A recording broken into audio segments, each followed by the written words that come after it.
All right, hello everyone. I think we are live now.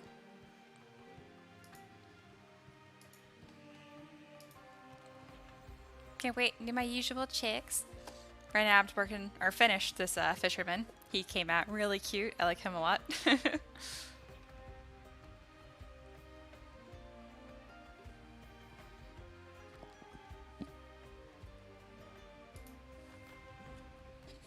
All right, I see Sean and Clute are here. Hello to both of you.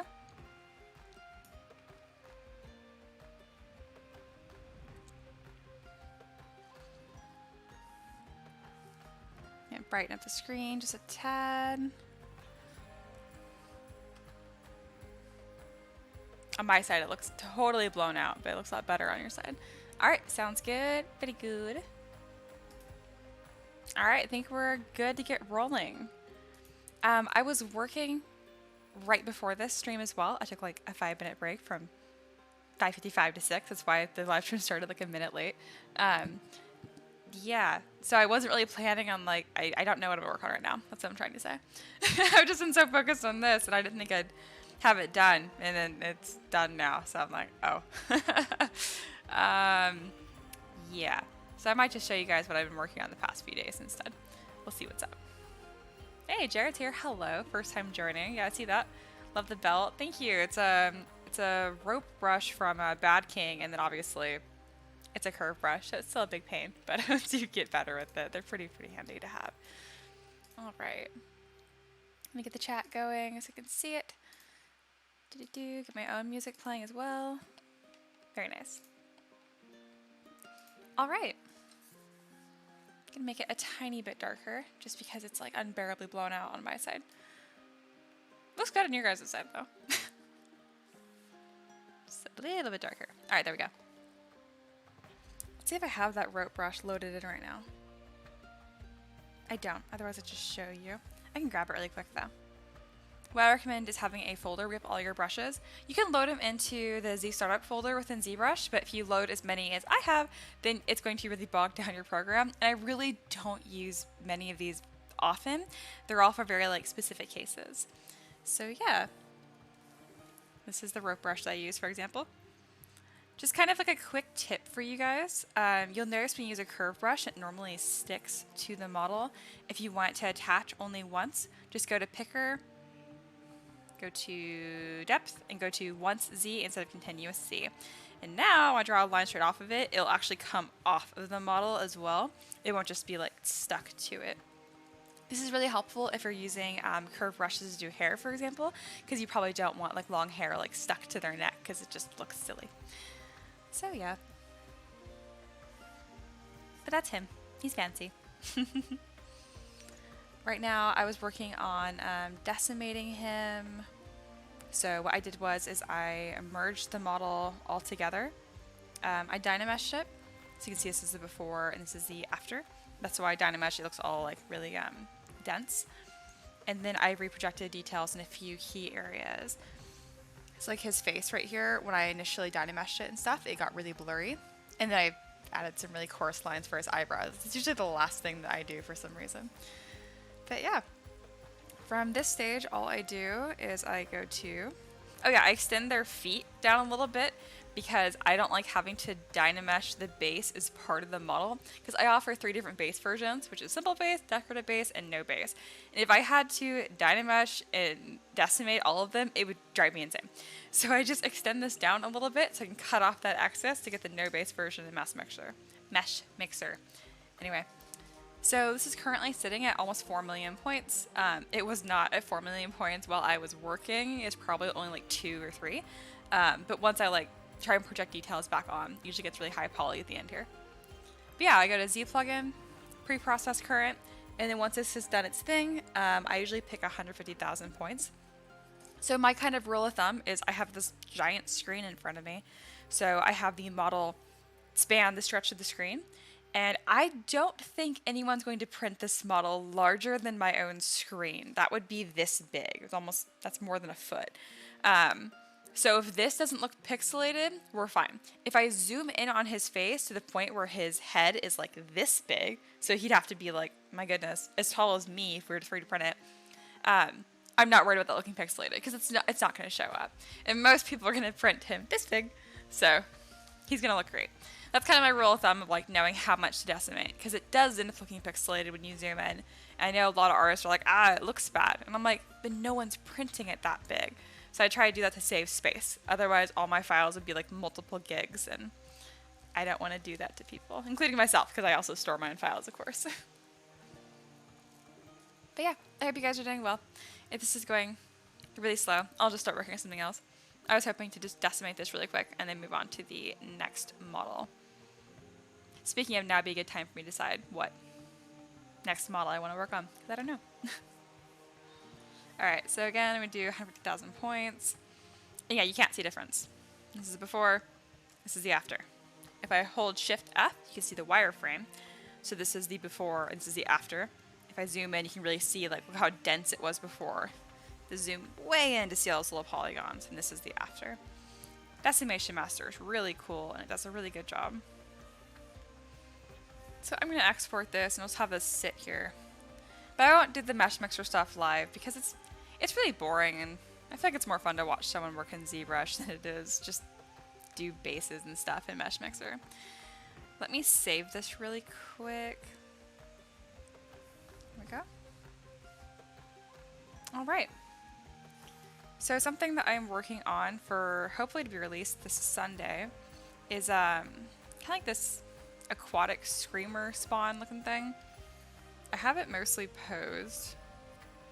Alright, let me get this background on a nicer color. That looks kind of pinkish, I don't know why. There we go, that's a bluer tone. Anyway, but yeah, I have this guy mostly posed. I think it's done, I'm really not sure. It's this was the butt to pose, because he's such an interesting character, and I couldn't figure out what I wanted to do. You know what, the posing wasn't so bad, it was just figuring out what I wanted. It's really rare for me to make a little mock floor, I usually never do that, but in this case I really needed it to figure out where he was.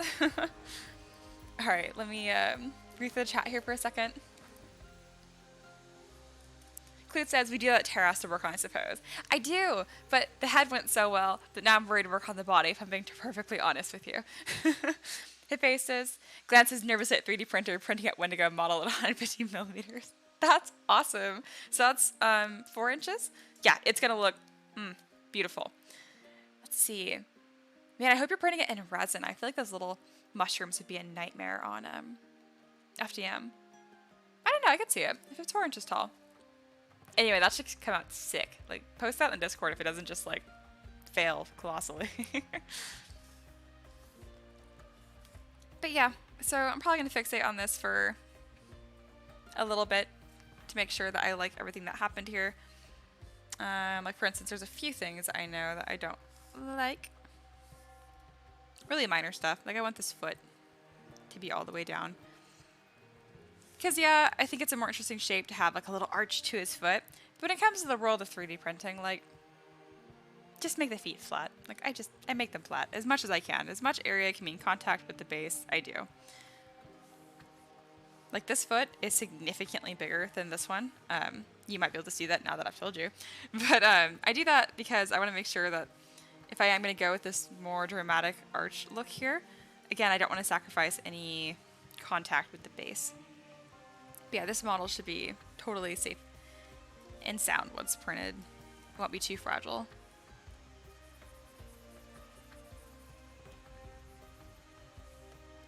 Just kind of smoothing that out. Just adjusting this a little bit. There we go. I also have a funny bit of a seam right here. That's from when I posed it. So I'll go into Trim Dynamic and kind of just smooth that out. Here we go. I'm also going to go through it with Standard. Also with Lazy Mouse turned on. It helps me with getting straight, smooth lines.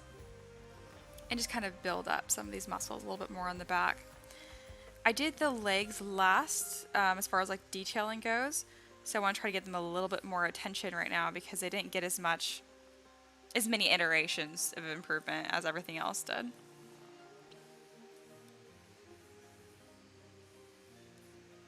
And that's definitely not on accident. I think the legs are the most non-attention drawing part of this model, so therefore they got the least amount of attention.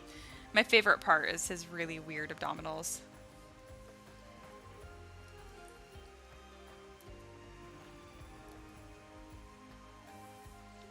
So now I'm kind of adjusting his pectoral muscles and how these would move, because he's got all kinds of movement and stretching going on here. Going in with Damn Standard. Kind of bring up these forms, sometimes using Alt, sometimes not. This got a little bit glitchy here. That's also from posing. I'll go with Move and Backface Mask to pull that form over and then keep smoothing that out.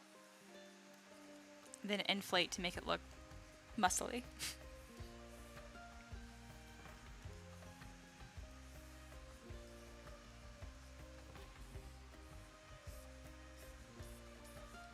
So yeah, that's pretty much all the work I'm doing on this right now and the kind of my thought process. Like always, if you guys have questions, let me know.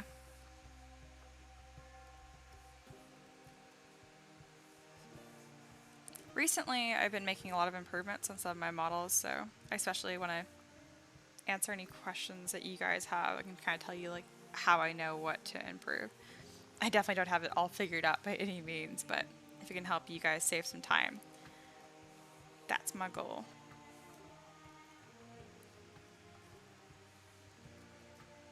Oh my gosh, Ricky's gonna hate me. We're gonna have to print this. It's fine. So that's why I'm adding all this thickness right now. It has nothing to do with like an aesthetic standpoint. This is all purely for 3D printing. If I arch this up just a bit, it won't even need support. So I will do that. Like for instance, this needs support, is a problem. If I push it up like, ideally just angle it like this, that's no longer a problem. So let me just mask the area that I want. There we go.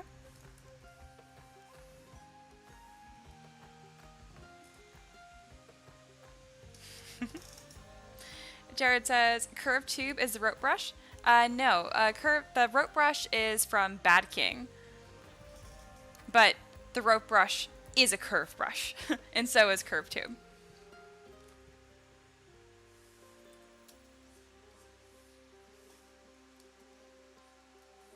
And when I say it's from Bad King, I mean like there's a website that is called Bad King.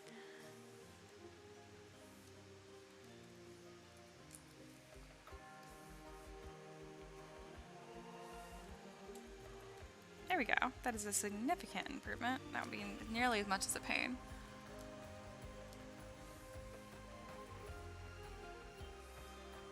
I might even make these connect because they're so close. So I'm going to pull these little tentacles down so everything touches and supports itself. Just makes life easier.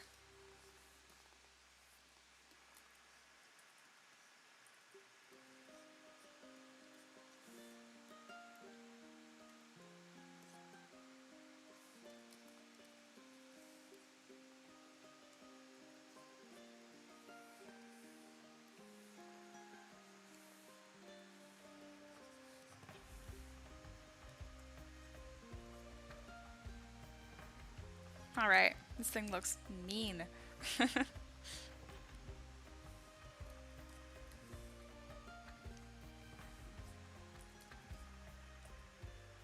It's so weird. I hope everyone likes it when I release it in a couple days.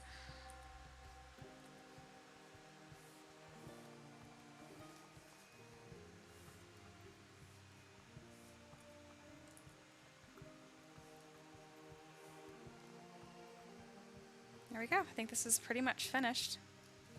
So what I like to do is I'll just go to merge visible really quick. And then I can just kind of spin it around really easily.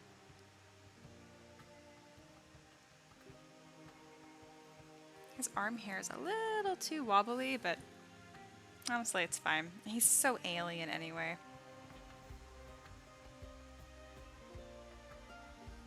What a freak. I love it.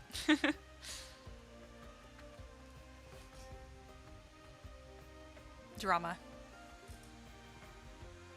Thank you, Sean. I appreciate it.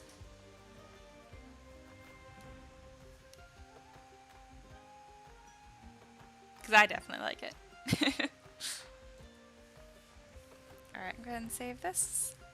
Alright, so tomorrow, or not tomorrow, Sunday, I'm for sure releasing the Nightwalker, the Screamer, and the Hound.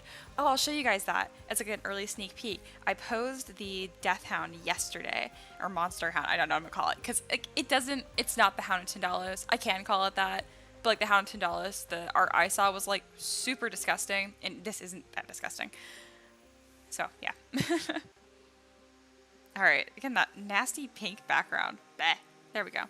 Let's do that, and do this, and let's put a black background on it, and a render. Bam. He's so dramatic. I love this model. I think it came out really, really nice. I think I put a floor for this one, too. Both of these models, they just had a lot going on.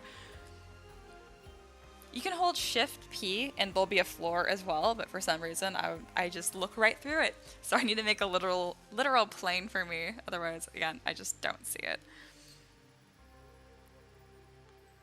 But yeah, this is going to be a really cool print to have.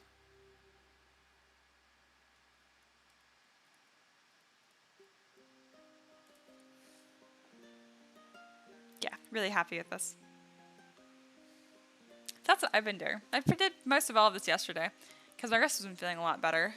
There's no pain. It's a little tight now, but that might just be how it is now, which I don't care as long as it doesn't hurt.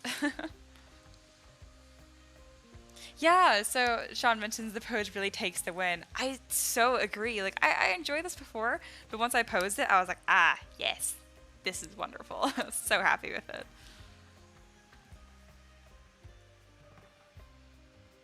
Jared says, do you have to drag the feet to match the plane, or is it an automatic way to floor the bottom surface? That's a really good question. My honest answer, I don't know. I've never really thought of like an automatic way to do it. Again, if you hold Shift and P, there is a grid floor for you to look at. So if you turn off perspective, it's that exact flat line you can see. But there's nothing from stopping you for like dragging things through it and stuff. I don't think you can create a hard line unless you like made it a simulation and turn on dynamics. Anyway, no, I think the answer is no as far as I know, but it's not too bad. I really, it doesn't affect my workflow in like a negative way at all. I just make sure to check it's all on the same plane towards the end. So when I put a base on it, it's flat. And then so far it says, it looks like you work on multiple models at a given time. Do you ever edit the clips together to have a start to finish video of a given model? I do. If you look through my YouTube channel, I have a few speed sculpts actually of models. I don't know what I was going to say of what. Yes. But yeah, this month has been a lot of fun. And it's also been kind of a relief. I don't know. This is probably the smallest release I've ever had on Patreon. Obviously, as far as quality, mwah, it's awesome. I love the stuff I made this month. But yeah, no, like, there is no salt from my people. I have over 1,000 people support me on Patreon. I expect at least a few of them to be an asshole and, like, vocal about it. Nope, not one. They're chill as can be, and it's been really nice, honestly. If you've been following me for a while, you'll know that I am a sensitive cupcake. Anything can hurt my feelings, pretty much. Like, I act like it doesn't, totally does. I'm very empathetic. I am a people pleaser. I like people to be as happy as possible. So, it's nice when I don't have any rude comments to deal with. I think that goes for anyone, obviously. You want to have happier things happening, you know? I don't think I've ever described myself as a cupcake before. That's the word that came to mind. Whatever. Alright, Jared says, so you plane cut in Mesh Mixer. I do, exactly. You could do it in ZBrush as well. I just finalize the model in Mesh Mixer because I check for any errors and that kind of stuff, because Mesh Mixer is really sensitive, so it will mark things as errors that would never affect your 3D print, but it's still good to have. Hifesa says, can't wait to print it and add some drool coming off the tongue. Yeah, it's gonna be awesome. I tried to make the tongue fairly thick. I'll make sure when I export it to add a little bit more thickness because it's obviously the most fragile part of the model, so we'll see.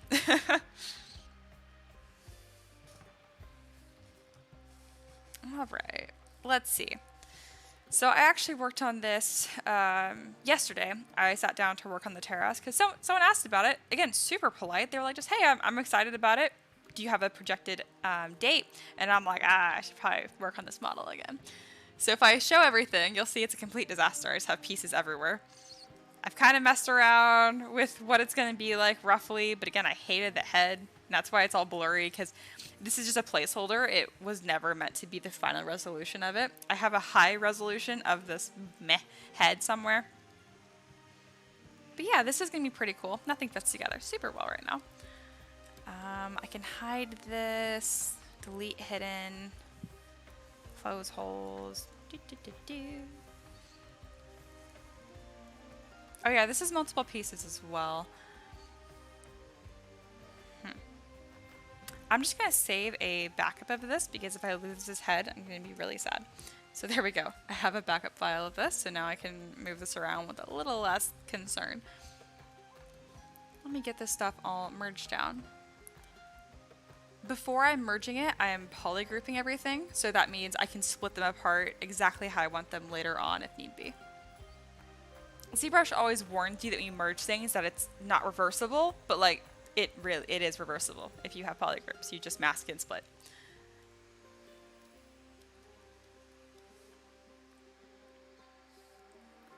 Look at him. I don't know why, but I just think something about him looks very friendly. Like, I know it sounds ridiculous. I feel like he fights for a reason.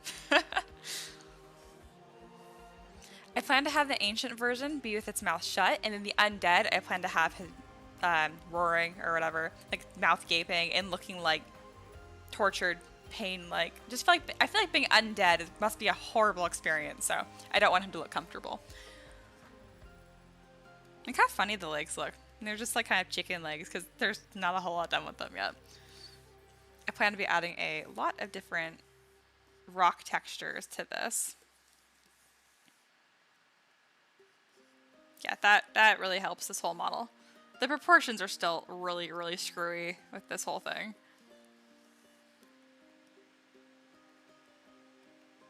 I just generally have the pieces, and then once I have pieces, I can be like, oh, okay, I need him to have little legs or giant legs, you know.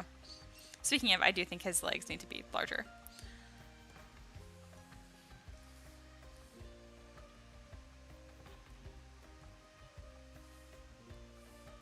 So I'm going to play with the proportions right now. So to do that, I'm just going to merge the arms and legs so I can move them very quickly. So you can see everything is its own piece here. I have the carapace, body, tail, legs, arms, head. Because proportions are extremely important when you're working with monsters. If you make the head really big, it's going to look like a baby. So I want the head to be small as possible without, you know, looking like a shrunken head.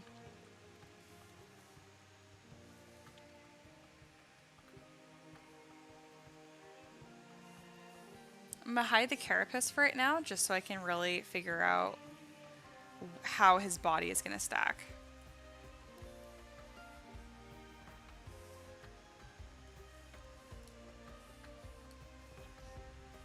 So this is at 250,000 points. It's decently low res, but it doesn't need to be this high res at all. I'm going to Dynamesh it down to like resolution of 32. And then now I'm really going to play with the shape here. This is pretty rare. I usually always work in symmetry, but in this specific case, I think the pose is going to be especially important for the model, so I don't mind doing this. The tail got really weird here, so I'm going to flatten that. Oh, it has subdivision levels though. That's nice. I don't usually do that. Go me from the past. So in that case, I will just flatten that. I know I'm going to want the tail to be curled, so I'm going to go ahead and do that right now.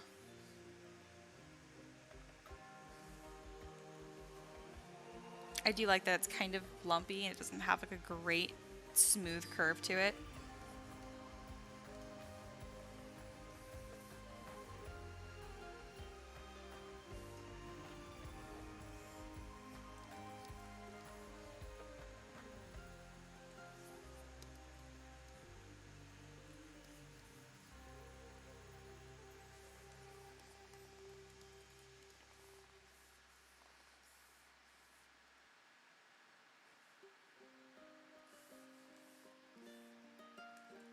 He looks so funny. Everything is in such different stages of being finished. Goodness. All right, let me see.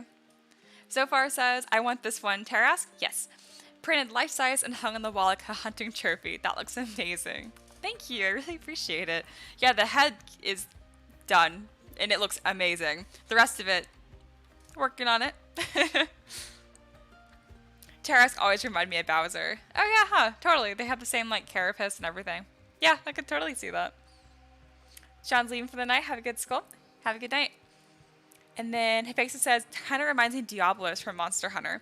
That would make a lot of sense, because I've been playing a lot of Monster Hunter, and Diablos is what I have the most trouble with.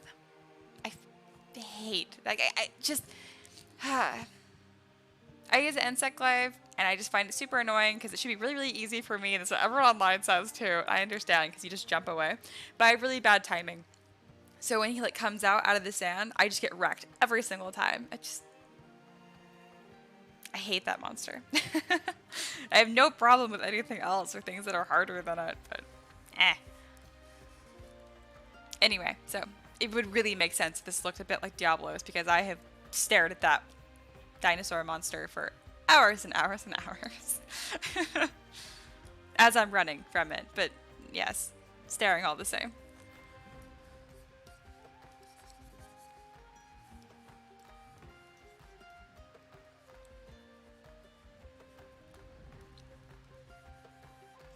Alright, so I want to give him more of like a hunchback. I always think it makes him look, I don't know, scarier.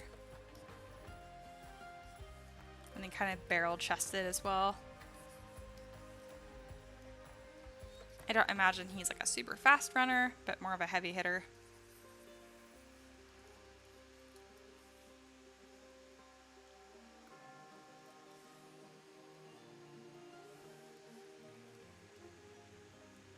I'm actually pretty happy with the carapace overall. I kept thinking I was going to redesign it, but I think I'm happy the way it turned out.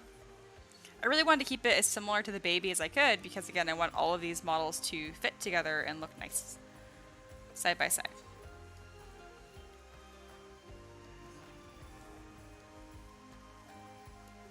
Alright, I need to raise these arms. There we go. This is already looking a lot better proportioned than when I started.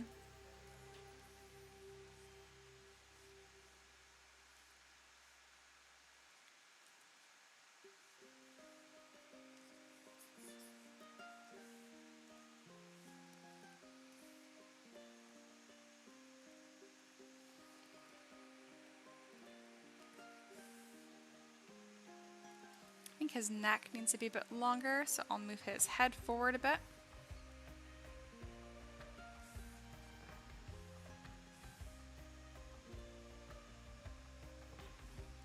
Looking a little off balance, so I need to make sure to bring one of his legs a lot more forward, so it doesn't look like he's just falling over.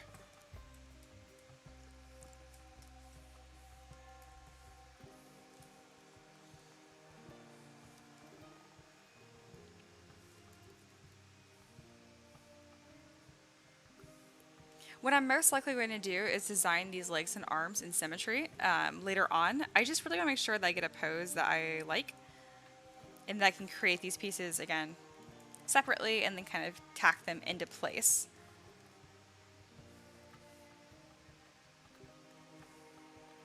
I'm going to make the arms about, so this is about 10% bigger. If I turn off perspective, I can see how they're being positioned. So I do like the idea of at least one of these arms touching the ground. I definitely intended it to be this one.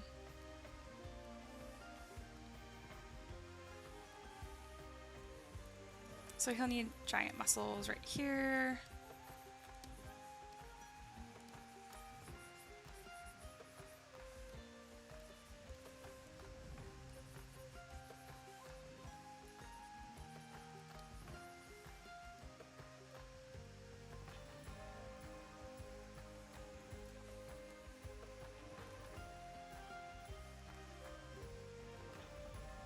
Alright, that's making a big improvement from where I started.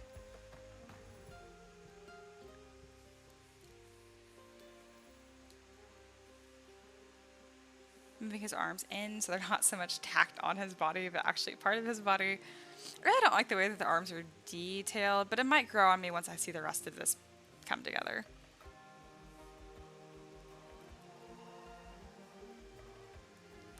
It's weird. It's weird for me to have a model that's in this many stages of like not done and done at the same time. When I render it with these shadows, it kind of tricks your eye into thinking like it's done, and I can like squint and I can see that it's going to look really good. I'm not really sure how to get there. Just gonna keep working on it. Let me look at the chat, see if I can take a break. Oh yeah. The hammer is cool. I don't like slow weapons like the insect glaive so much. Yeah, you break his horns and it's fine, but I did the dual blades or daggers, I don't know what they're called. That was really fun for a while because it has like the demon mode or whatever. But I always end up going back to the insect glaive. I think it's so cool. Jared says, so you dynamesh the rough shape and then brush the texture. Yeah, more or less. I wouldn't say so much brush the texture. I would say what I'm doing with the brushes is I am like defining like the secondary shape. So if your first shape, you start with a sphere, that's your primary shape, you know what I mean? And then I start tacking on, like for instance, like this is going to be a muscle group right here in his body. So go with the clay buildup brush and start kind of blocking that out. But that might be what you meant by texture. When I think texture, I think like this rock texture right here that is smoothed away. That is also a combination, in this case, of a brush and sculpting. But yeah, if you're curious like the overall like pipe flow, essentially you work as low poly as possible, and then you slowly start building up. This one just looks confusing because again, I like finished the head, and that's because I was really stuck with this design, and I just wasn't loving it. So I got one thing to like cement the direction for the rest of the model, and now having the rest of it kind of follow it. But even when I was working on this head, this was just a really like low poly blob for a very long time. Like this jaw right here, I'll split off. When I was making the shape, here we go. When I was getting this base shape right here, I did that by dynameshing like a sphere very low, like that low poly. This is only 120 points, and just pulling out like, okay, where do I want his jaw to look like? What's a more interesting shape? Like, I actually like that shape a little bit more, but I'm not going to redetail those again because I don't want to. But that's what I do. So once I decide that I like that shape, then I can go through and I can start adding some more polygons to it, and then I can be like, oh, okay, you know what? I want a ridge right here. And I can start building up muscle and bone forms and stuff. So if that makes sense. So it's, again, as low poly as possible, get your base shape, and then slowly add more and more polys to get it looking like Control Z, Control Z. Come on. Like this. But now that I saw the other base shape, now I want to play with this again. I just need to leave this alone and decide this is what it looks like. Do I like the longer chin or not? I'm just gonna leave it on.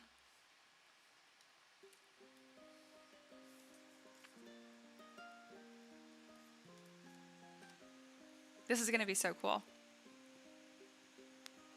I think I'm just gonna accept that I could do a better job with the legs and the arms, but it's not worth resculpting it from scratch. It's not gonna make that much of an improvement.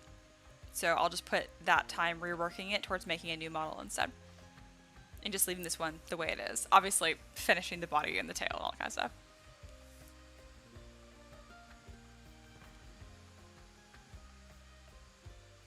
So lizard skin would be a texture brush.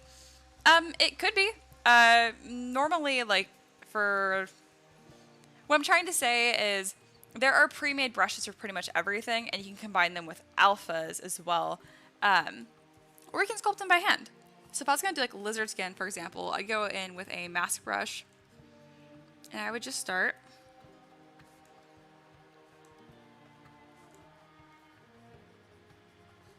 blocking in these shapes.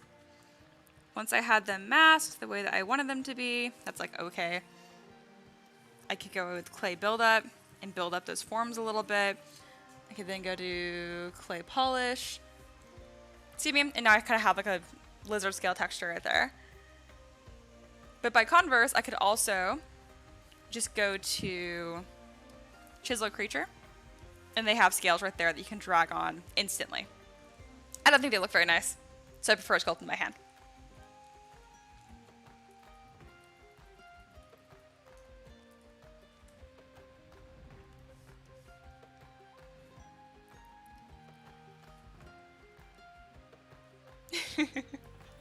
Clute, you're funny. And Jared's is very cool.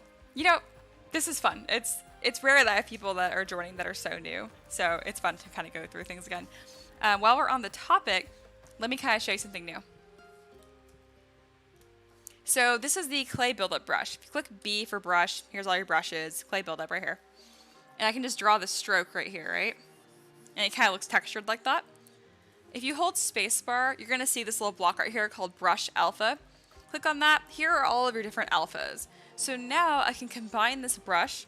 Clay buildup, what it does is just it adds material. And say if I want, instead of having it the square, what I have right now, what if I want it to be like stripes? So I click on this Alpha 61. And now I use that brush, it's going to be in lines instead, which is really, really cool. So yeah, when you say texture, really it's an alpha. So textures in like the 3D modeling world is color and paint. So it's not actually 3D at all. So if I hold spacebar, and you can see right here, texture off. If I click on texture, it's actually color. So let me pick this rainbow one right here. I think this will work. There we go. Now it's rainbow. But again, that isn't actually sculpted on the color. See what I mean? It's a texture. That really threw me for a loop too. Maybe I'm still not understanding that 100%, but from what I gather, texture is not a 3D thing. It is paint, and then alpha is texture. I don't understand.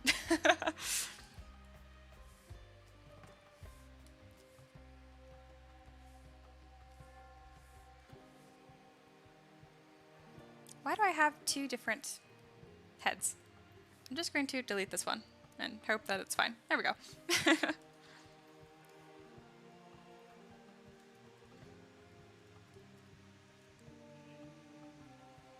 All right. I'm looking at this and like I know what I need to work on next right now, but I'm trying to think of the best approach to do it.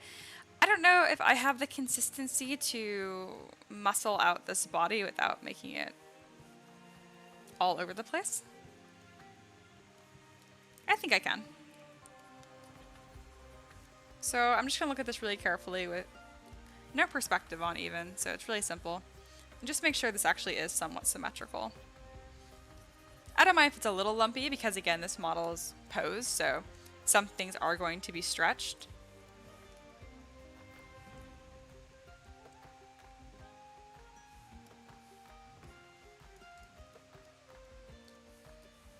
This back leg definitely needs to be moved back more and attached to his butt, otherwise it doesn't make any sense. And make his tail a bit more high res as well.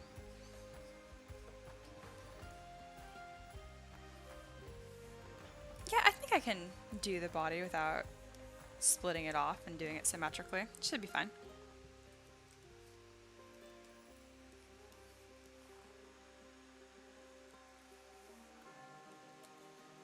So again, just adjusting the arms again right now.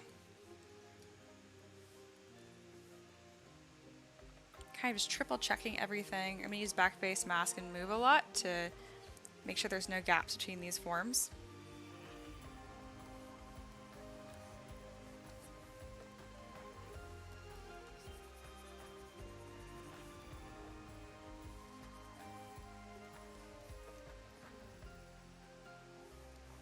I do want to have his head turned, so I'm going to grab this move brush right here and just pull slightly to the left just to get everything that kind of compresses. I could also just mask it and bend, but I do like using a move brush first because again it causes those forms to compress a little bit. I think it looks a little nicer.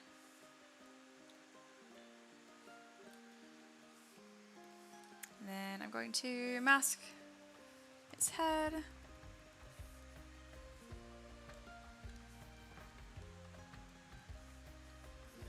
And add a slight bend to it. Being really careful because this is very high poly and there's not multiple subdivision levels, so it might leave some really ugly creases like that.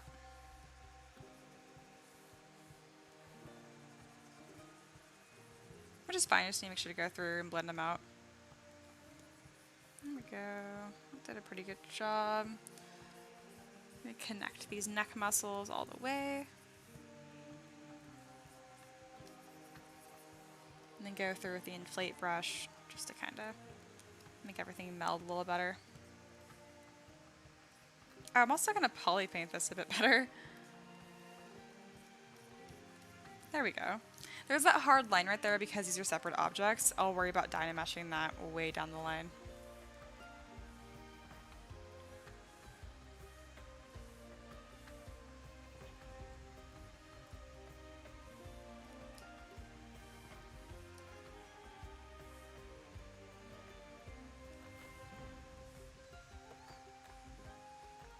Alright, I'm going to divide the body a few times. And now start worrying about adding musculature to this as well. But I do have an anatomy brush that might help me with the forms a bit here. Not the forms, but the detail of it.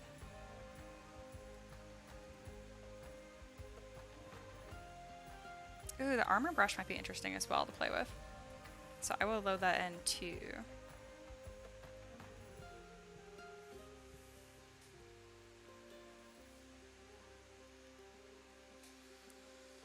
See Vikings here, hello. Let's see, Jared said, so the scaly skin on the knuckles you hand sculpted. No, I think that was from the chisel brush because I did it really, really quickly. But I could have sculpted by hand as well. But if I don't have to, I generally don't. Jared says texture from texture map. Gotcha, that makes sense. Danielle says, if you do the pre-made scales, can you then refine it? Yes. And then Clute says, heck yes, keep the questions coming, Jared. Yeah, it's a lot of fun for me. And then Clute says, which to make things even more confusing, alpha can be created in Photoshop. Why are you playing with my dictionary, ZBrush? This is true. That's true, because your alphas are really just a map for the program to look at. So the lighter the color is, the more it raises it up, and the darker it is, the more it pushes it down.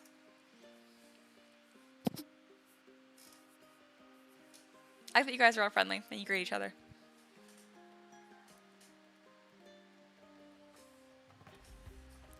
I need to turn off this texture.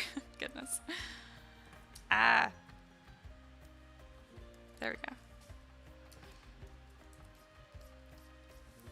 go. Okay, so right now I'm going to go in and try and build up some muscle. So he would have like pectoral muscles, just like normal. It's very weird for me to not do this in symmetry. It's kind of fun, but I'm also hoping that I'm not just wasting my time and just going to redo this in symmetry later on anyway.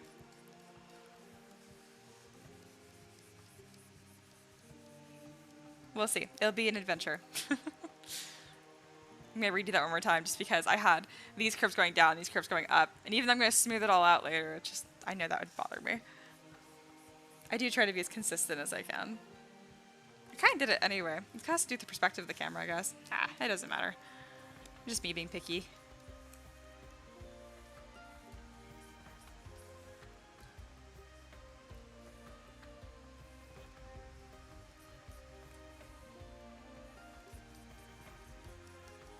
Alright, this is where like a rib cage and organs would go. There would be shoulder blades right here. I'm going to just draw lines where I think they should be, and I can double check to see where the arms are. Because there's that big carapace, so this is going to be a little bit different than normal. Yeah, so I put them a little higher. So I'll have that all connect through.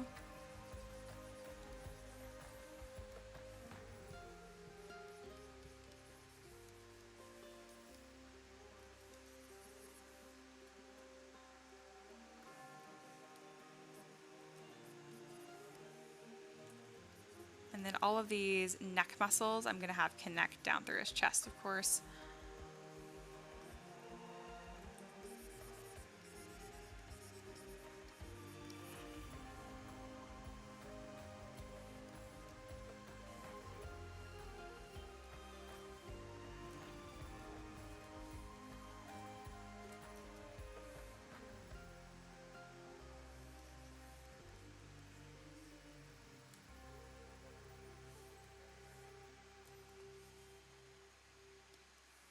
I kind of map out where his legs should be as well, which means needs a bit more muscle back here. Spine's gonna be... Those won't be seen, of course. That's just for me to remember where this center line is. I think that's the center of him. Yes. The carapace is throwing me for a loop. I can also use it to hide mistakes though, so that's nice.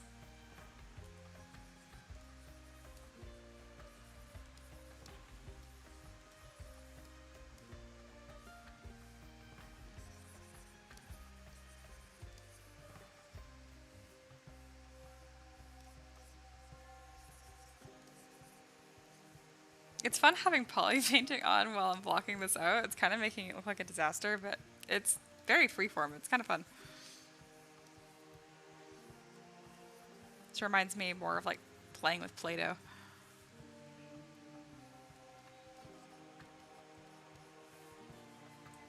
I do want to make sure there's a huge muscle here that's holding up his arm.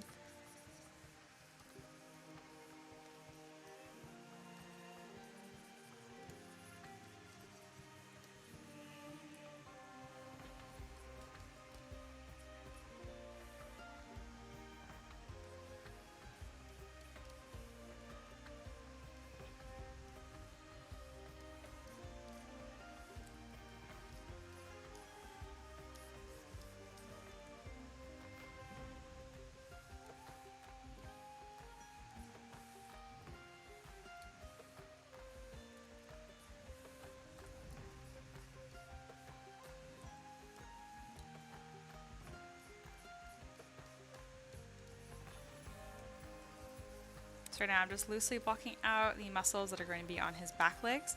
I'm probably only going to do one leg and then just duplicate it over because there's no point in drawing the same muscles twice. I mean, there is, especially when it's posed, because they will contract differently, but I am not going for that level of detail versus efficiency.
Alright, the leg is looking much more muscly and gross. I like.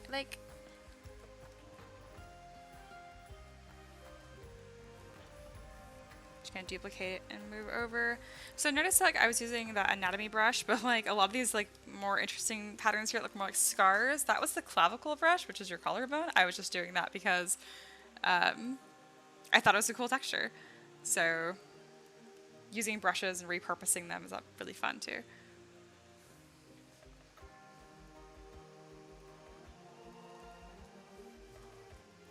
Can delete the other leg.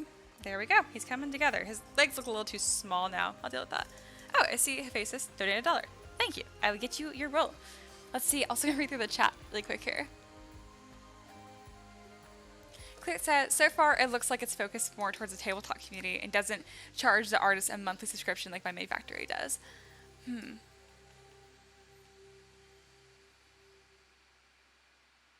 It's too bad Real Clay doesn't have a handy undo timeline, right?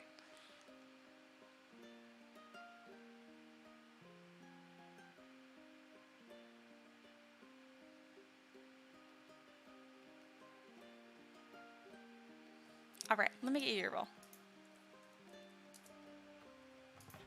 Yeah, that's actually really good timing because I was kind of in the zone there, but I still need to take a break.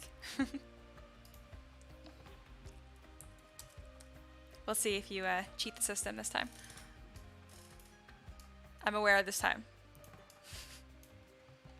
Alright, let's see what you got. You got a 20. The best thing, in my opinion. So yeah, a main tutorial, which really is a reward for everyone. Really with any topic. And then I will do a little demonstration for it. And don't ask me what I hate modeling the most, because there's several things, honestly. It's pretty much just anything I'm not good at. Nothing surprising. I'm curious what you're gonna ask for.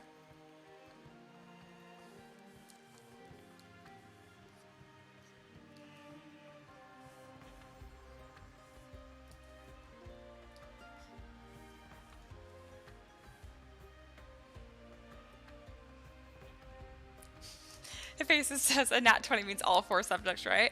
I might modify it to do that, to write 16 to 19 is a main tutorial, and then a nat 20 so you get all 4. That'd actually be really cute and really clever, so. It'd be harder to fit onto my little thing, though. But, no, just fun. Danielle says, I think it just means you roll double damage dice. Also true.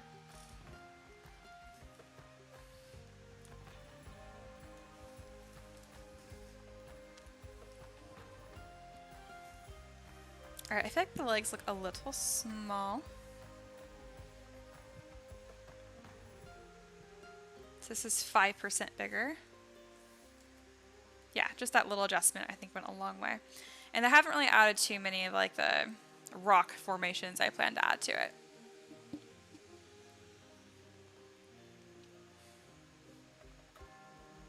But it looks like I should be able to release this by Sunday, no problem. If I'm really good about it, then I can get the undead version too. Because the undead version's really, it's just going to be modifying this one.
See Tolbullions here. Hello.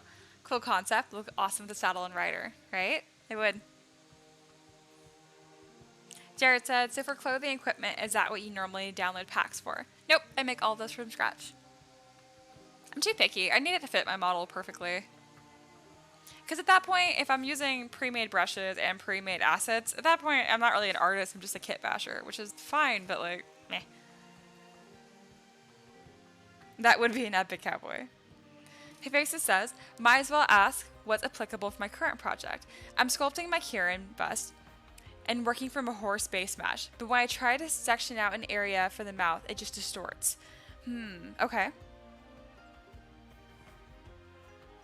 So, I'm trying to think here, like what's distorting? I assume it's like you're using the move brush and it pulls out, like, and gets all pixelated-y. Either way, I can just do a little demo of how I would do that. Let's do this very, very quickly, so it's gonna look amazing is what I'm trying to say. You couldn't pick up on the heavy sarcasm there. So this is where eyes would be, and then there'd be little ears up here. Let's have them point forward. And then there'd be a snoot.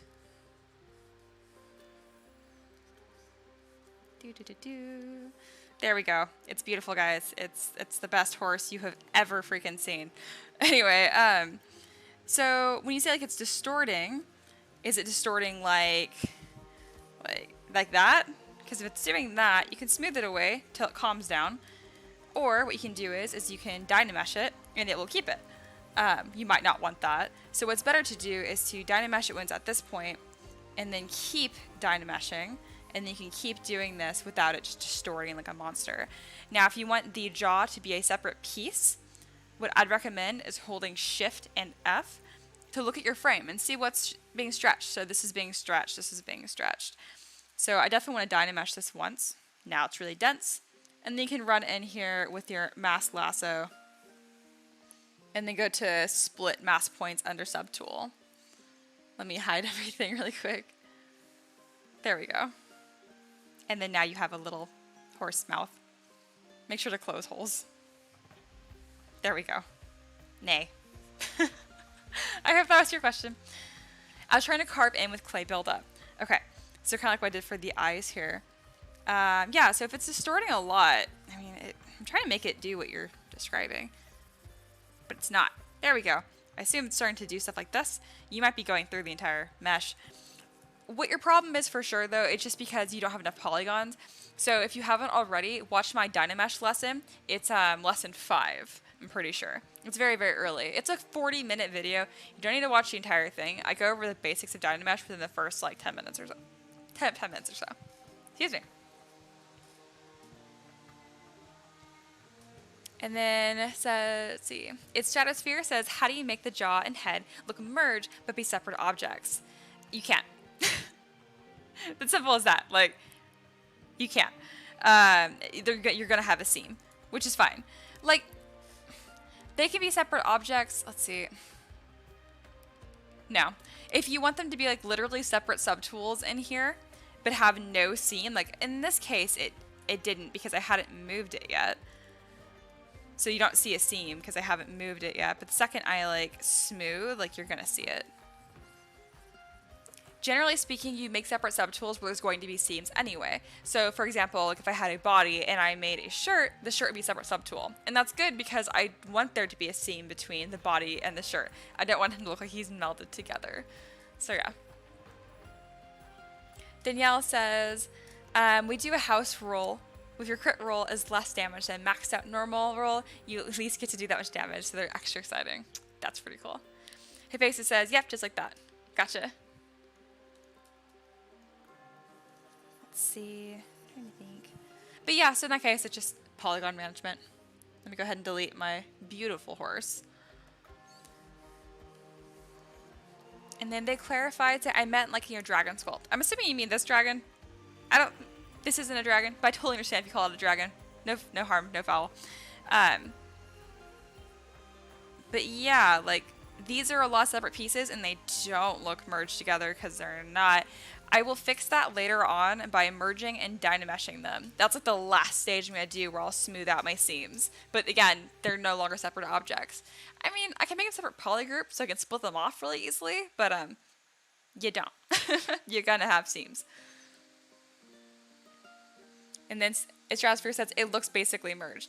I disagree. I think the seams right here look really gnarly. Like, to me, this is like that's an object, that's an object. You can see this seam right here, like, really traumatic. So, if that's what you're talking about, I don't know. You can just use the inflate brush and smooth a lot.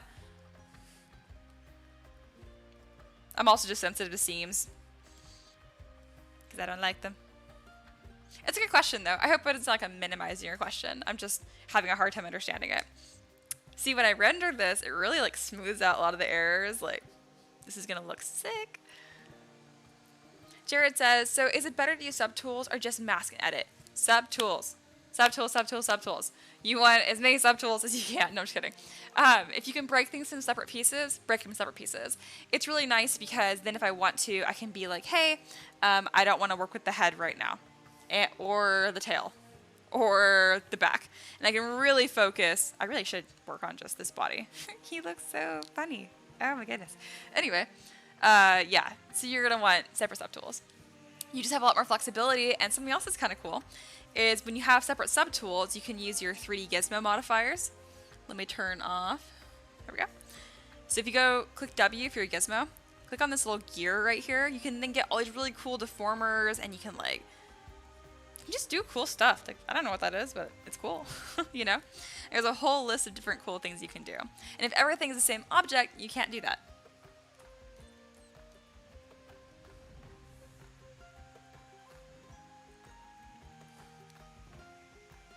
Look at him.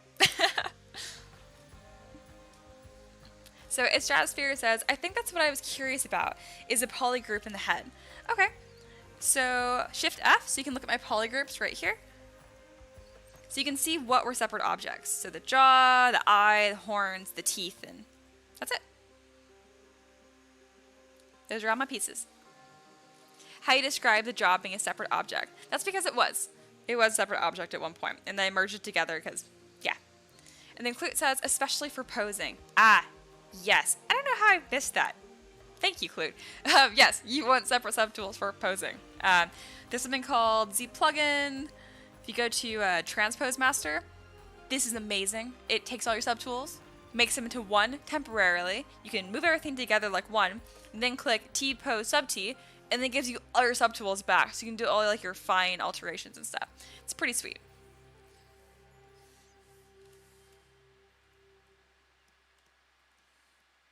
So this is the stage of the model where it's kind of like the nitty gritty. Like, I just need to start merging things together and committing to a shape.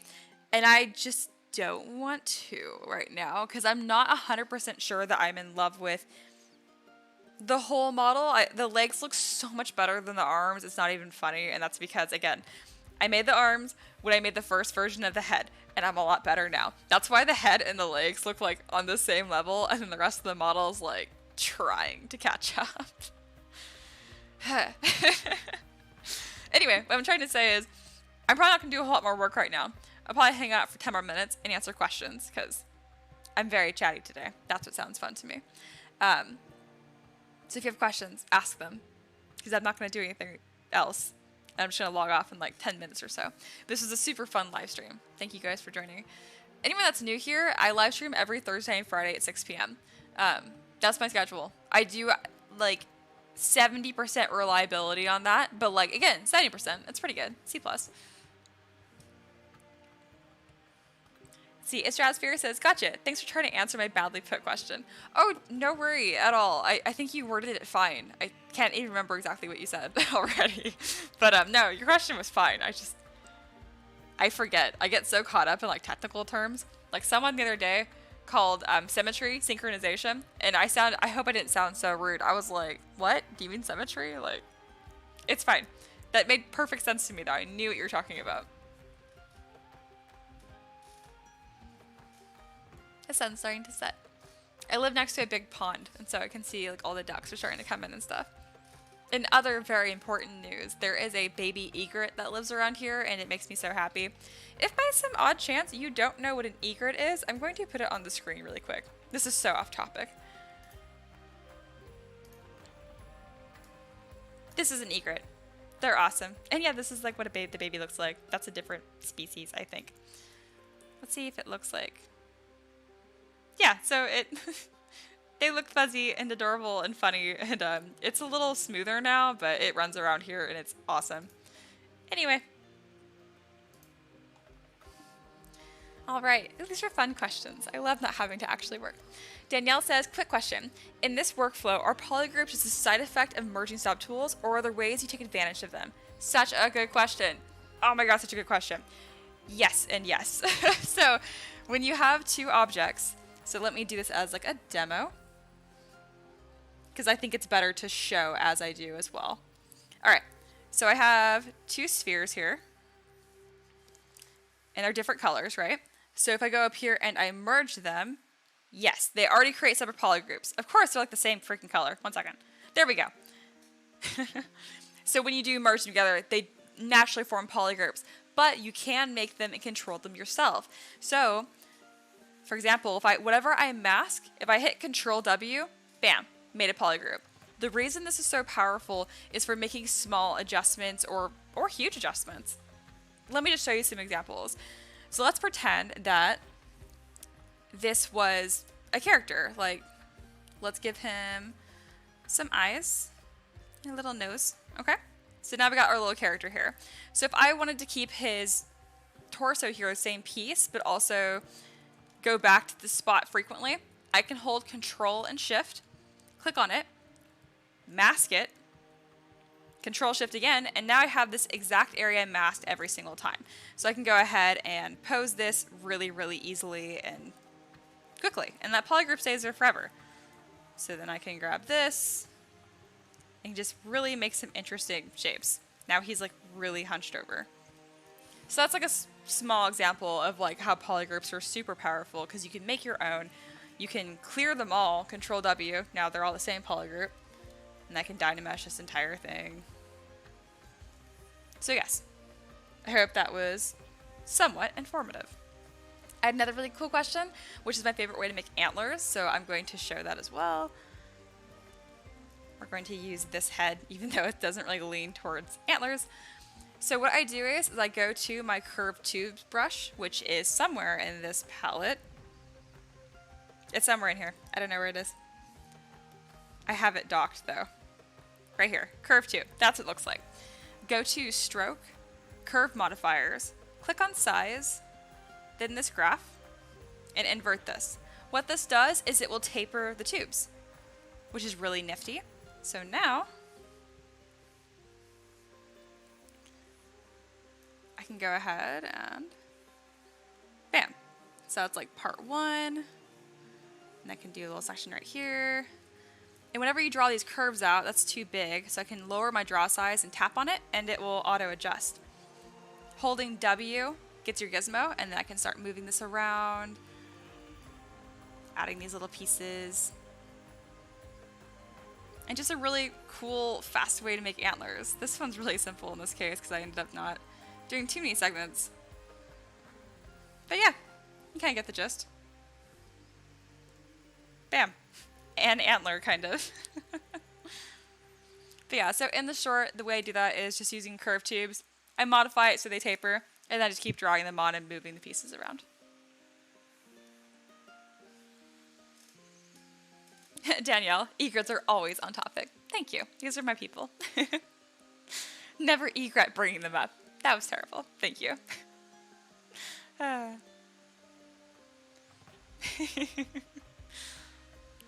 Jared says, how do you force ZBrush to sculpt within a box? Like if I wanted to make a 2" by 2" tile, but I wanted to insert texture, but never outset the texture.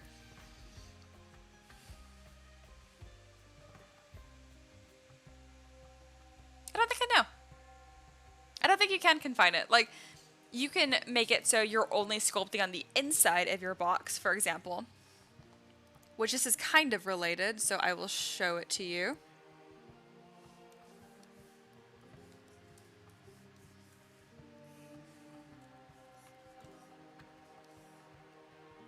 So let's just say this is like a subsection of your said box here.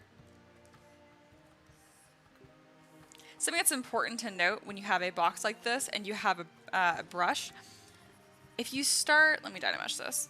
If you start sculpting on it like this, it will absolutely ruin the other side. Why aren't you doing what you normally do? What? You're being, oh, haha, never mind. Watch again.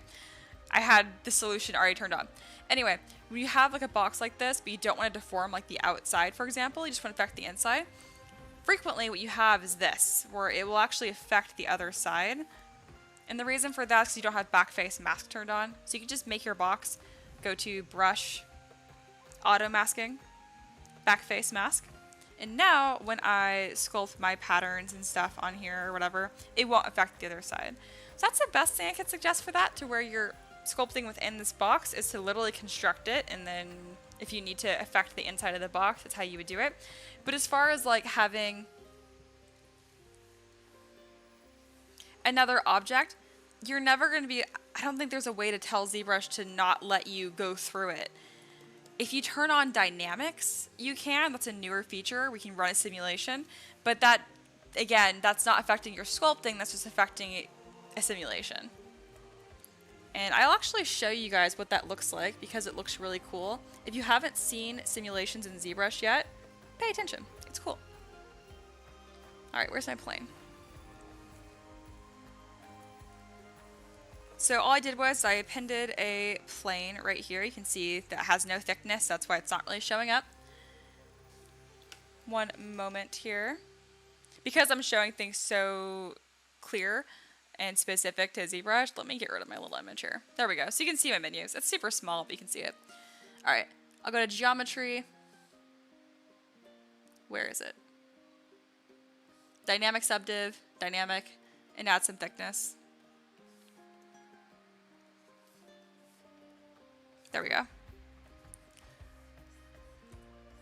And so now, if I go to dynamics and then turn on collision volume, it's going to go ahead and calculate this. I can then run the simulation, and it's going to stay within the confines of that and simulate on that. It's not going to cut through. It actually still will if your gravity is too high. See how it's glitching through a little bit? But that's the best thing I can even remotely similar to what you're asking about is collision volumes. This is more for simulating fabric or forms. Still really cool. Again, if you or you missed it, I'll do it again because I just think it's the coolest thing ever. Let me slow down gravity. Ah, that's so cool. Isn't that nice? So yeah, there you go. Simulations. Danielle says, I was learning about Z-modelers today, and polygroups are a huge part. Yes. Just was curious, if you were to make Terra's chin a bit bigger, could you mask, but a polygroup would be permanent? I mean, the polygroup would stay, but it's not permanent, because I mean, you could get rid of it too. But I would just mask it. I'd probably just use the move brush and drag it to make his chin. Oops, sorry. Just punched the mic. I would just pull his chin straight out. But to answer your question, yes. What you said, yes. Jared said, whoa, that was awesome, right? Clute says, using the transparency option can help you gauge where your subtools are in relation to each other. Yes. Let's go to transform, and then, where is it? Transparency. And there you go. So I can actually see how much this cloth is clipping when it shouldn't be. So you can see, I'll turn off perspective. So I can see that, like, for instance, I can just drag it right through. I don't want that. So to make this, like, perfect, I could, if I wanted to, and go through this and make sure that there's no collision there. No one does this.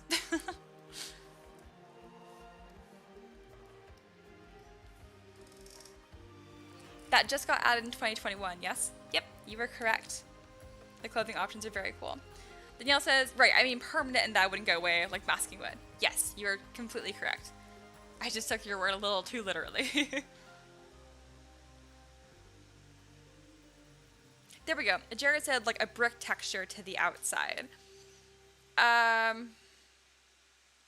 It wouldn't be exactly 2 by 2 inches. Like, let's say if this was 2 by 2 and I was going to make a brick texture on it, it would lay on top, you know?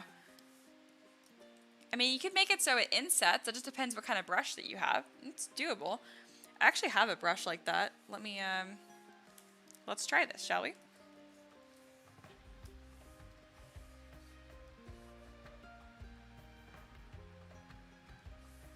So yeah, if I drag this on, let me divide this so it doesn't look like poo. So yeah, notice how this is adding volume though. See what I mean? Like this is the before, and this is the after, so it's going to be larger than 2 inches. So if it's very important that stays 2 inches, this wouldn't work. But if you hold Alt, it should inset instead. And in that case, it would work, I guess. It wouldn't look super good, because again, the brick looks much better when it's coming out. But yeah, I hope that answers your question somewhat. If you're really trying to do stuff that's like specific dimensions and stuff, I wouldn't recommend ZBrush at all. I'd recommend like Fusion 360, SolidWorks, even Tinkercad. Clued says the cloth deflate options where you grab a dress template and have ZBrush simulate how it forms so base mesh human is pretty nifty. Ooh, I don't think I've checked that out at all. That's pretty cool. Danielle says, is there a downside to always having automatic backface masking on? Yes. It causes some things to act really strangely. Like, let's see if it'll do it. I have it on right now for smooth. I just noticed it makes some brushes act dumb. Like, they just don't work super well. They'll like sink into the mesh sometimes. They just won't behave the way that they're supposed to. I'm trying to see if I can get it to do it. So that's with backface mask turned on. That's without. So I actually did that exactly the same. So I'll count it this time. 1, 2, 3. 1, 2, 3. So see, without it turned on, it did a much better job at rounding that out, but it did affect the other side. So yeah, if you don't have to have it turned on, I don't, because again, the brush just doesn't behave as nicely as it should. I'm really glad that example worked out immediately, because sometimes it just acts unpredictably. I mean, besides the obvious, but in general usage, is there a reason you want to deform the opposite side? I don't think so. That's true. I don't think so.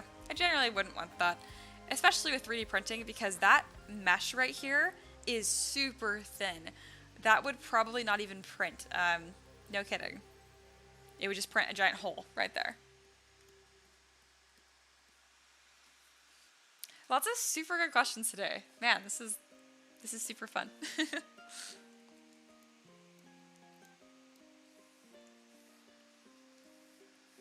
I'll put this back so for anyone that joins the live stream is like, is she doing anything? Is it just a cube? I'm like, yep, that's what I made in 2 hours, I think. Oh no, it's only been 1.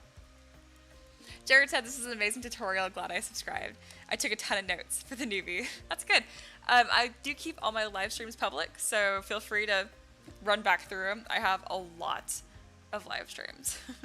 I'm not always this chatty. This is a little unlike me, actually. I'm always this friendly, I think. But usually I'm a little more focused on what I'm doing. But today, my brain got tired. But yeah, as I mentioned, every Thursday and Friday at 6 p.m. is when I'm supposed to live stream. That's with 70% accuracy. I don't forget, just things come up sometimes, so I don't do it. I think that's everything. Anyone that's watching, if you wanted more hands-on one-on-one mentorships, I do offer that on my Patreon. I also offer 3D printable models. I just have a lot going on. If you want to buy something from me, there's a place you could buy it from me. That's all I'm really saying. But yeah, I think that's everything. This guy looks awesome. He's gonna look much better when he's finished. But yeah. Always the friendly. I'm glad. And yes, Dynamesh is a good place to start. Alright guys, thanks so much for joining. This was super freaking fun. And I will see you next week. Bye.